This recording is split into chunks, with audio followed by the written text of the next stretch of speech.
Cette année, c'est surprenant. Nous sommes arrivés à un choix difficile entre deux nouvelles qui ont chacune obtenu 4 voix à égalité. C'est tout à fait une première. Au bout de la 4e saison, nous avons donc eu la première nouvelle, La peau de l'ours, et la seconde nouvelle, La guitare héroïne. Nous ne connaissons pas évidemment les auteurs. On peut dire que chacune de ces nouvelles a obtenu, pour des raisons extrêmement différentes, les voix 4 sur 8 chacune. Alors, si on prend Guitare héroïne, nous sommes dans un érotisme transcendé à travers une guitare. Comme tout le monde le sait, les musiciens, les guitaristes présentent toujours dans tous les concerts un érotisme absolument torride. Ici, il s'agit d'une guitare qui est à la fois la femme sublime, la femme soumise, la femme révoltée, la femme salope et la femme désirante. La femme qui fait de l'homme ce qu'il est. Cette guitare est en fait une femme avec un érotisme réel, quelque chose de puissant et de remarquable. Enfin, alors La peau de l'ours. J'espère que vous ne serez pas trop surpris, trop étonnés.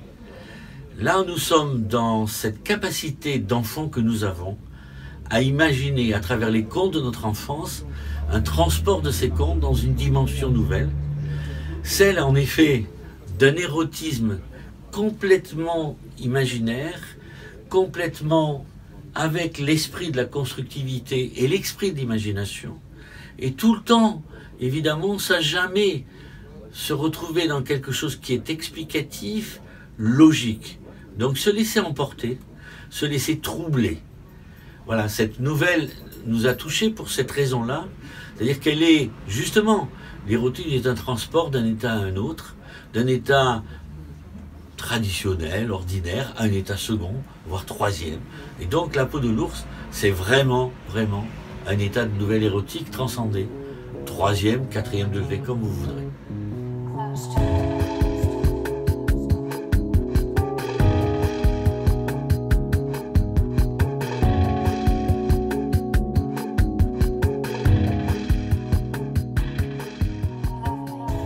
Il rêvait qu'il plongeait. Dans les bols des oursons miroitait l'univers. Le cosmos y dansait. Il se mit à nager jusqu'à la petite ours. Elle le chatouillait du bout de ses étoiles. C'était doux, c'était chaud, c'était l'effervescence. Les étoiles brûlent, se souvint-il. Il saisit une pointe ardente, elle ne s'enfuit pas. Il vit que l'ours était devenue grande. Elle était tendre et nue. Le rêve ouvrit ses yeux. L'incandescence le regardait. Elle cambra, arqua, miaula, feula, étincela. Il dévora ses hanches et ses cuisses de braise et le suc de ses seins, la pulpe de son dos. Elle mordit à ses épaules, s'arrima à son torse, se noya dans sa nuque. Il cherchait l'escarbille au creux de son nombril, au creux de ses genoux, dans les endroits secrets où elle l'attirait. L'escarbille l'avait réveillée, il voulait la poursuivre et elle s'échappait. Elle jouait à l'attendre et puis disparaissait, gambadait sur un autre flanc, se cachait dans le pli du coude, derrière l'oreille gauche. Elle dévalait les pentes, escaladait les côtes pour finalement souffler, hagarde au fond d'une fossette indiscernable.